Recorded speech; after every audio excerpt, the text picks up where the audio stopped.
Welcome everyone to another video discussion of free answer writing practice by Vajiram and Ravi. In this month of January, we are going to see GS2. We are going to write 3 questions per day for 5 days a week, Monday to Friday, where we are going to have selective coverage of GS2 syllabus with focus on prelims concept. You can see the questions on vajiramis.com and submit the same over there in the portal. You can also see the model answer and video discussion over here of all the questions. So let us start with the session. Firstly, we are going to see the timetable. You can see we have divided the entire syllabus with prelims as focus. Over here, you will be getting basic questions so that you can understand the concept. So you can also write the mains answer as well as work on your prelims aspect. You have already written almost 13 full-length test worth of questions since September. That definitely says that you are on the right trajectory with respect to mastering your answer writing practice. So for the next 3 months, stay tuned with us. We're going to have selective coverage of the specific syllabus with prelims as focus, but we'll be doing mains answer writing. So let us see what's today's session. We are going to talk about the Constitution of India. Let us see the overview of the 3 questions. The first question is with respect to the fact that Indian Constitution is very comprehensive and it's a blend of democratic principles with socio-economic justice as focus. So over here we'll be talking about the salient features of Indian Constitution. In the second constitution, we'll talk about how Indian Constitution is unique and there are certain aspects that are picked from other constitution of the world. In the third question, we are going to talk about how it is long and complex.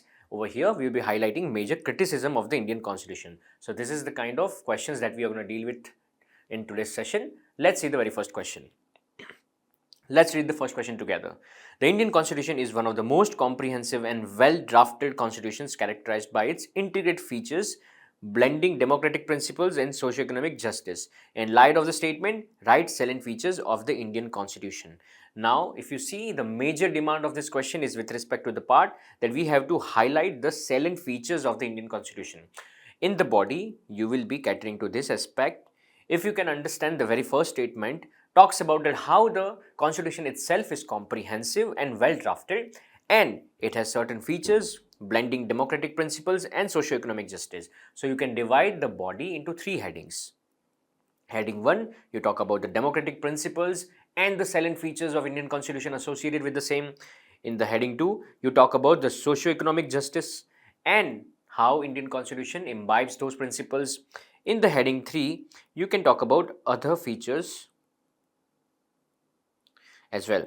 So this is how you're going to structure your body. In the introduction, you can briefly explain, as in the first quote, that how Indian Constitution is the most comprehensive and well drafted. You can talk about it how 26 November 1949, the Indian Constitution was adopted and it was based on detailed debate and how exactly it represented the diverse society of the nation. And because of the same, we have seen that how Constitution have imbibed various articles and various parts to ensure that the entire law of the land is holistic in nature. So this is something you can start with. In the body, as we talked about that, you can start with the heading 1, as in the salient features of Indian Constitution, the democratic principles, right? Over here, you can talk about what are the major democratic principles that are imbibed in the Indian Constitution as salient features. Firstly, you can talk about the parliamentary form of government. We have seen that how the legislature and executive, they work in coordination and have certain degree of symbiosis. Now, that is something which is a very unique form of parliamentary form of Indian government. In the second principle, you can talk about that how there is integrated and independent judiciary.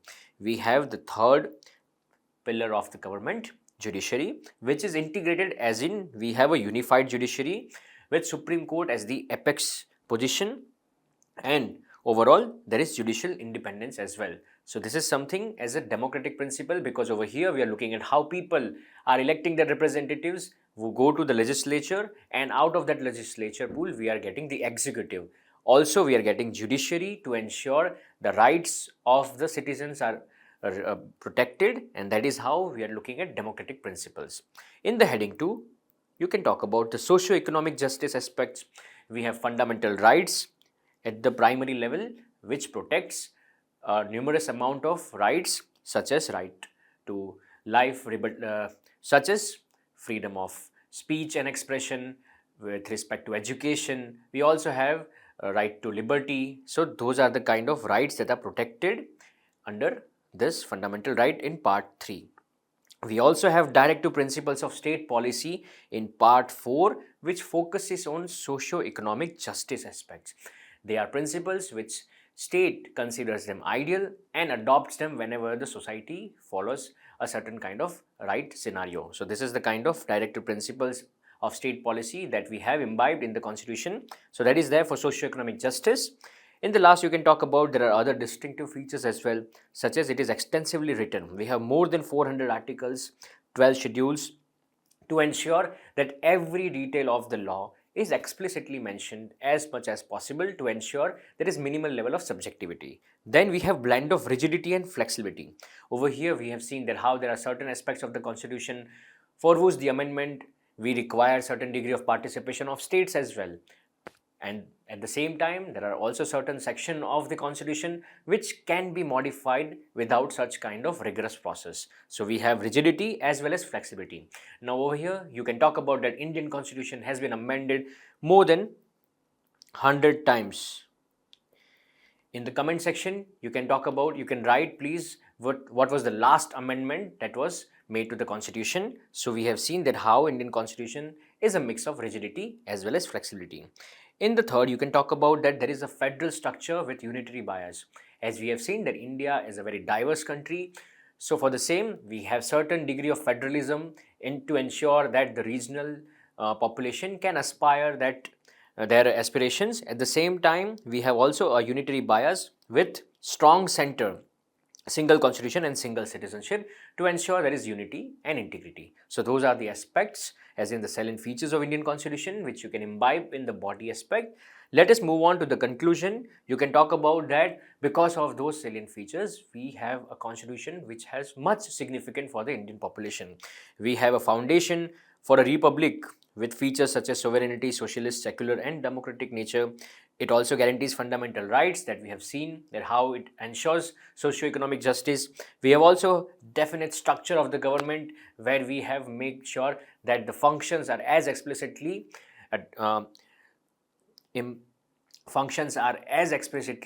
implemented and assigned. Then we also have promotion of unity in diversity. We saw how that there is need for strong center with an element of federalism, and at last it provides for adaptability and growth. Over here we have seen that how the amendment process have mix of both rigidity and flexibility. So those are the kind of proof points that you can integrate for the conclusion of question number 1.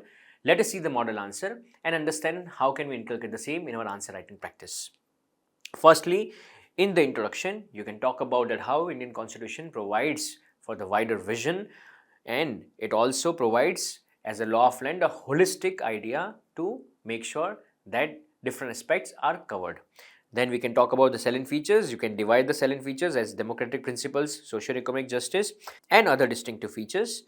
And at last, in the conclusion, you can talk about that how the Indian constitution is very significant for the development of Indian population. So that is something you can write in question number 1. Let us move on to question number 2. Let's read the question 2 together. The Indian constitution is unique in its content and spirit. However, it had picked up many best features from other constitutions of the world. Elucidate. In this question, the major demand is directly asked, which is we have to explain what are the best features that we have adopted from other countries. So this is something which is going to be directly tackled in the body aspect. In the introduction, you can briefly talk about that how Indian constitution is unique, as in it is extensively written and there are many unique features included in the constitution. Apart from the same, we can also talk about that how it reflects the spirit of India, as in the Indian society, where we have seen that how there are certain features specifically adopted for the Indian society. Then in the transition line, you can talk about that how these features are amalgamation of different other best practices all over the globe. Then you can talk about in the body the sources and the features borrowed. You can list down different sources and you can talk about what are the kind of features that have been borrowed by Indian Constitution. You can talk about from Government of India Act 1935, we have adopted federal system, the Office of Governor, Judiciary, Public Service Commission and emergency power. You do not need to explicitly expand the entire idea. You just need to talk about what are the best features that we have borrowed. Then from the Australian Constitution, we have borrowed concurrent list. We have also borrowed joint sitting of the two houses of parliament. From Canadian Constitution, we have captured the idea of federation with a strong center and vesting of residuary power in the center. From Irish Constitution, we have adopted the idea of directive principle of state policy as well as nomination of members to Rajya Sabha. From Japanese Constitution, we have adopted the procedure established by law. From Russian Constitution, we have adopted fundamental duties and ideas of justice as in socio-economic and political in the preamble.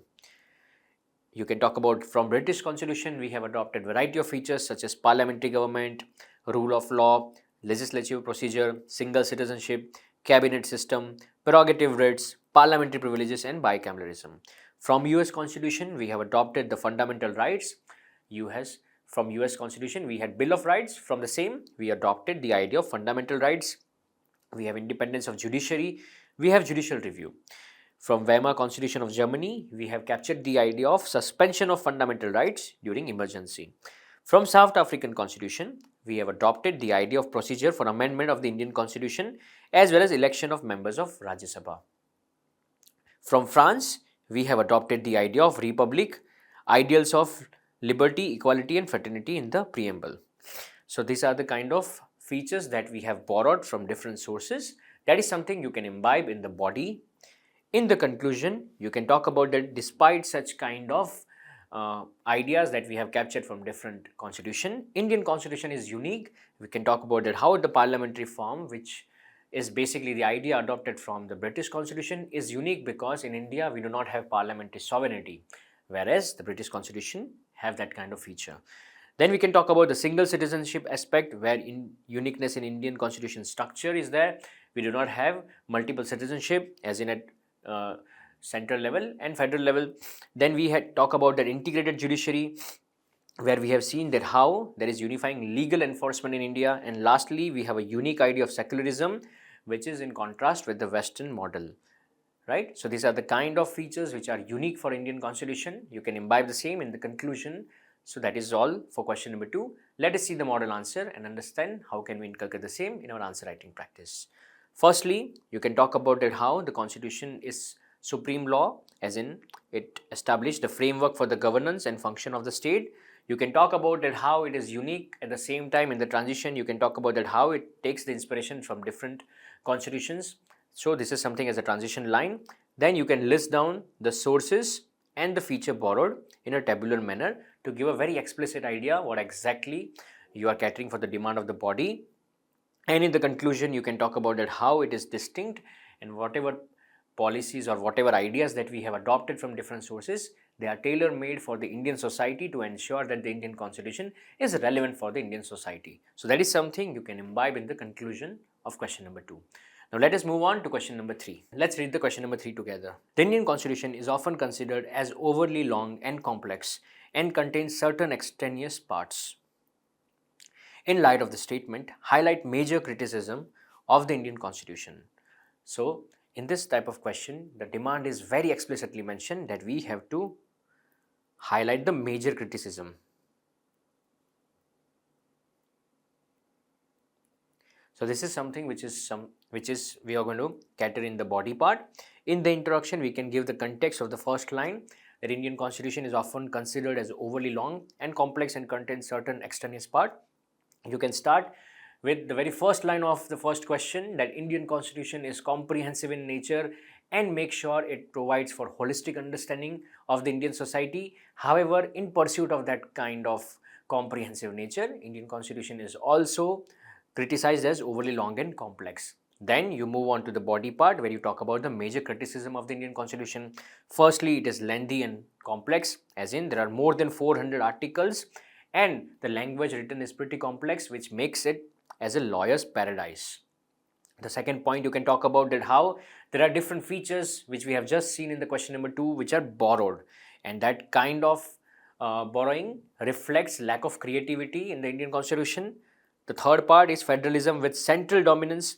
We have seen that how the Indian Constitution has tilted towards unitary structure where there is higher degree of authority for the central government, that is kind of asymmetric power distribution is there.